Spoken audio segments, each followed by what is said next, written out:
ಎತ್ತಬೇಕಂತೆ. ನಮ್ಮ ಕಣ್ಣುಗಳ ನಮ್ಮ ದೃಷ್ಟಿಯಲ್ಲಿರ್ಬೇಕು, ಪರಲೋಕದಲ್ಲಿ ಇರ್ಬೇಕು. ಭೂಲೋಕದಲ್ಲಿ ನೀವು ಆಸ್ತಿಯನ್ನು ಮಾಡಬೇಡ್ರಿ, ಗಂಟುಗಳನ್ನು ಮಾಡ್ಕೊಂಡ್ಬೇಡ್ರಿ. ಮಾಡಿದ್ರೆ ಅದೇನಾಗ್ತದೆ?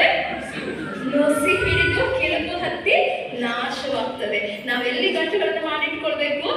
ನಾವು ಈ ಲೋಕದ ಮಕ್ಕಳಲ್ಲ, ನಾವು ಪರಲೋಕದ ಮಕ್ಕಳು, ದೇವರ ಆರಿಸಿಕೊಂಡಂತ ಮಕ್ಕಳು, ದೇವ ಜನಾಂಗದವರು, ದೇವರ ಪ್ರೀತಿಯ ಸ್ನೇಹಿತರು. ನಾನು ನೀವಾಗಿರುವಾಗ ದೇವರ ಸ್ವರೂಪವನ್ನು ನಾವು ಎಷ್ಟರ ಮಟ್ಟಿಗೆ ಪ್ರಚುರಪಡಿಸುತ್ತಿದ್ದೇವೆ.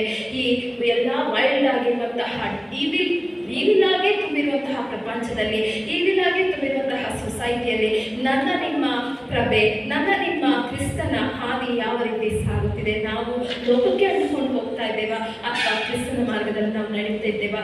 ದೇವರಿಗೆ ಗೊತ್ತು, ಎಲ್ಲ ಕಷ್ಟ ಗೊತ್ತು, ದೇವರಿಗೆ ಚಿಂತೆ ಗೊತ್ತು, ದುಃಖ ಗೊತ್ತು, ನಾವು ಪಡುವಂಥ ಎಲ್ಲ ರೀತಿಯಾದಂತಹ ಸೈತಾನನ ಶೋಧನೆ ಕೂಡ ಗೊತ್ತು. ಯಾಕಂದ್ರೆ ಆತನು 33.5 ವರ್ಷ ಭೂಮಿ ಮೇಲೆ ನನ್ನ ನಿಮ್ಮ ಹಾಗೆ ಕಾಮನ್ ಮ್ಯಾನ್ ಆಗಿ ಆತನು ಜೀವನ ಮಾಡಿಸಿದ್ದಾನೆ. ಜೀವನ ನಡೆಸಿ ನನ್ನ ನಿಮಗೋಸ್ಕರ ತನ್ನ ಪ್ರೀತಿಯ ಎಲ್ಲ ರೀತಿಯಾದಂತಹ ಪ್ರೀತಿಯನ್ನ ಧಾರೆ ಎತ್ತಿದ್ದಾನೆ. ತನ್ನ ರಕ್ತವನ್ನು ಕೊಟ್ಟು ನನ್ನ ನಿಮ್ಮನ್ನು ಕ್ರಯಕ್ಕೆ ಕೊಂಡುಕೊಂಡಿದ್ದಾನೆ. ನನ್ನ ನಿಮ್ಮನ್ನು ಕ್ರಯಕ್ಕೆ ಕೊಂಡುಕೊಂಡಿರುವಾಗ ಈಗ ನಾವು ನಮ್ಮ ಸ್ವತ್ತಲ್ಲ, ಯಾರು ಸ್ವತ್ತಾಗಿದ್ದೇವೆ? ದೇವರ ಸ್ವತ್ತಾಗಿದ್ದೇವೆ. ನಮ್ಮನ್ನು ಕೊಂಡುಕೊಂಡಿರುವಂತಹ ಯೇಸು ಕ್ರಿಸ್ತನಿಗೆ ನಾವು ಯಾವ ರೀತಿ ಆತನ ಪ್ರೀತಿ ತ್ಯಾಗವನ್ನು ಇತರರ ಮುಂದೆ ಪ್ರಚುರಪಡಿಸ್ತಾ ಇದ್ದೇವೆ? ಇತರರ ಮುಂದೆ ನಾವು ದೇವರನ್ನು ಯಾವ ರೀತಿ ಮಹಿಮೆ ಪಡಿಸ್ತಾ ಇದ್ದೇವೆ? ನಮ್ಮನ್ನು ನಾವು ಪ್ರಶ್ನೆ ಮಾಡಿಕೊಳ್ಳೋಣ. ಈ ಒಂದು ವೇಳೆಯಲ್ಲಿ ದೇವರನ್ನು ಇನ್ನೂ ಹೆಚ್ಚಾಗಿ ಆತುಕೊಳ್ಳೋಣ, ದೇವರ ಮಾರ್ಗದಲ್ಲಿ ನಡೆಯೋಣ. ವಾಕ್ಯವನ್ನು ಕೇಳುತ್ತಾ ವಾಕ್ಯದ ಪ್ರಕಾರ ನಾವೇನ್ ಮಾಡೋಣ? ನಡೆಯೋಣ. ಯಾಕಂದ್ರೆ ವಾಕ್ಯ ಕೇಳಿಸ್ಕೊಂಡು ನಮ್ಗೆ ದೇವರು 2 ಕಿವಿ ಕೊಟ್ಟಿದ್ದಾರೆ. ಒಂದ್ ಕಿವಿಲಿ ಕೇಳಿಸ್ಕೊಂಡು ಇನ್ನೊಂದು ಕಿವಿಲಿ ಹೋಗಿ, ಕೆಲವೊಂದು ಕಿವಿ ಹತ್ರಕ್ಕೂ ಬರಲ್ಲ, ಹಂಗೆ ಹೊರಟೋಗ್ಬಿಟ್ಟಿರುತ್ತೆ ವಾಕ್ಯ ಅಲ್ವಾ? ಆ ರೀತಿ ನಾವು ಮಾಡಿದೆ ದೇವರ ವಾಕ್ಯವನ್ನು ಕೇಳಿಸ್ಕೊಂಡು ಅದನ್ನು ಗ್ರಹಿಸಿಕೊಂಡು ಅದರ ಪ್ರಕಾರ ನಾವು ನೀವು ನಡೆಯುತ್ತಾ ಯಾರಿಗೆ ಮಹಿಮೆ ಪಡಿಸೋಣ? ದೇವರಿಗೆ ಮಹಿಮೆ ಪಡಿಸೋಣ.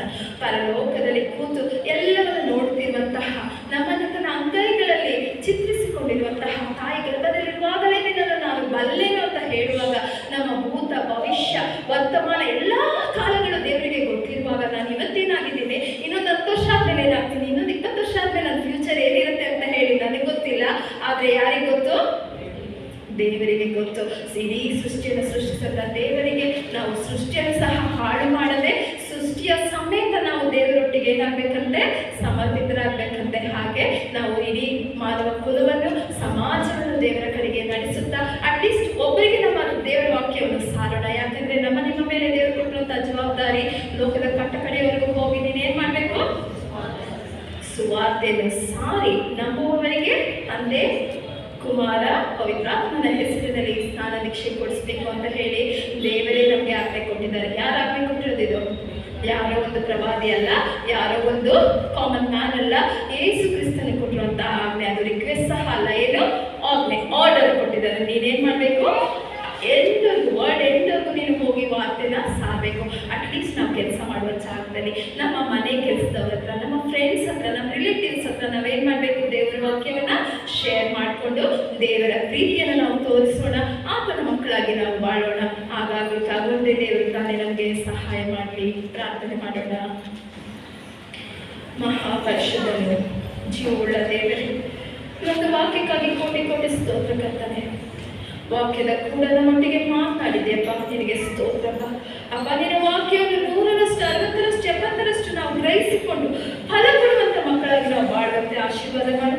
ಪರಲೋಕದಲ್ಲಾಗಲಿ ಭೂಲೋಕದಲ್ಲಾಗಲಿ ನಿನ್ನ ಹೊತ್ತು ನಮ್ಗೆ ಯಾರಿದ್ದಾರೆ ಕರ್ತನೆ? ನಮ್ಮನ್ನು ಆಧರಿಸುವ, ಸಂತೈಸುವ ಅಪ್ಪ ದೇವರು ನೀನೊಬ್ಬನೇ ಕರ್ತನೆ. ನಿನ್ನ ಪ್ರೀತಿ ಕೃಪೆಯನ್ನು ನಮ್ಮೊಬ್ಬೊಬ್ಬರನ್ನು ತುಂಬಿಸು. ಹೌದಪ್ಪ, ನಿನ್ನ ಪ್ರಭಾವ, ನಿನ್ನ ಇಮೇಜಲ್ಲಿ ನಾವು ಉಂಟು ಮಾಡಿರುವಾಗ ನಿನ್ನ ಮಹಿಮೆಗೋಸ್ಕರ ನಾವು ಜೀವಿಸುವಂತೆ ನಮ್ಮೊಬ್ಬೊಬ್ಬರನ್ನು ಪ್ರೇರೇಪಿಸಿ, ಕೈಲಿ ನಡೆಸಿ ಕಾಪಾಡು. ನಿನ್ನ ಪ್ರಭಾವ ಯಾವಾಗಲೂ ನಮ್ಮ ಮೇಲೆ ಇರಲಿ ಸ್ವಾಮಿ.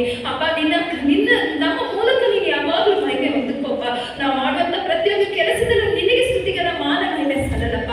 ಈಗೋ ಕ್ರಿಸ್ತನ ಮಗನು ಅಂತ ಹೇಳಿ ಒಂದು ಒಳ್ಳೆಯ ಐಡೆಂಟಿಟಿ ಕೊಟ್ಟಿದ್ದಿಲ್ಲ. ಕೋಟಿ ಕೋಟಿ ಸ್ತೋತ್ರ ಕರ್ತನೆ. ಅಪ್ಪ ಸ್ವಾಮಿ, ನಮ್ಮ ಜೀವನ ಪರ್ಯಂತ ಅಪ್ಪ ಸ್ವಾಮಿ ನಿನ್ನ ಪಕ್ಷದ ಮಕ್ಕಳಾಗಿ ನಿನಗೋಸ್ಕರ ಬಾಳುವಂತೆ, ನಿನ್ನನ್ನು ಆತುಕೊಂಡು ನಿನಗೆ ಸಾಕ್ಷಿ ಕೊಡುವಂತ ಜೀವಿತವನ್ನು ನಾವು ನಡೆಸುವಂತೆ ನಮ್ಮೊಬ್ಬೊಬ್ಬರನ್ನು ಪ್ರೇರೇಪಿಸಿ, ಕಾಯ್ದು ನಡೆಸಿ ಕಾಪಾಡು. ವಾಕ್ಯದೊಟ್ಟಿಗೆ ಮಾತನಾಡಿ, ವಾಕ್ಯ ಮಹಿಮೆ ಹೊಂದಬೇಕಪ್ಪ, ವಾಕ್ಯ ಆಶೀರ್ವಾದಿಸಲ್ಪಡ್ಬೇಕಪ್ಪ. ವಾಕ್ಯದೊಟ್ಟಿಗೆ ಮಾತನಾಡಿ ಜನರು ವಾಕ್ಯದ ಮೂಲಕ ನಿನ್ನನ್ನು ಕಂಡುಕೊಳ್ಳುವಂತೆ ಆಶೀರ್ವಾದ ಮಾಡು. ಈ ವಾಕ್ಯವನ್ನು ಆಶೀರ್ವದಿಸು. ಈ ತಲೆಬಾಗಿರುವ ಎಲ್ಲರನ್ನೂ ಆಶೀರ್ವಾದ ಮಾಡು. ನಿನ್ನ ಪ್ರೀತಿ ಕೃಪೆಯಿಂದ ನಮ್ಮನ್ನು ತುಂಬಿಸಿ ನಮ್ಮನ್ನು ಕಾಯ್ದು ಕಾಪಾಡಬೇಕೆಂದು ದೇವಾದಿ ದೇವನಾಗಿರುವ ರಾಜಾದಿರಾಜನಾಗಿರುವ ನಜರೇತಿನ ಯೇಸುವಿನ ಅತ್ಯಂತ ಮುದ್ದಾದ ನಾಮದಲ್ಲಿ ಬೇಡಿಕೊಳ್ತಾ ಇದ್ದೇವೆ ಸ್ವಾಮಿ. ಆಮೇನ್.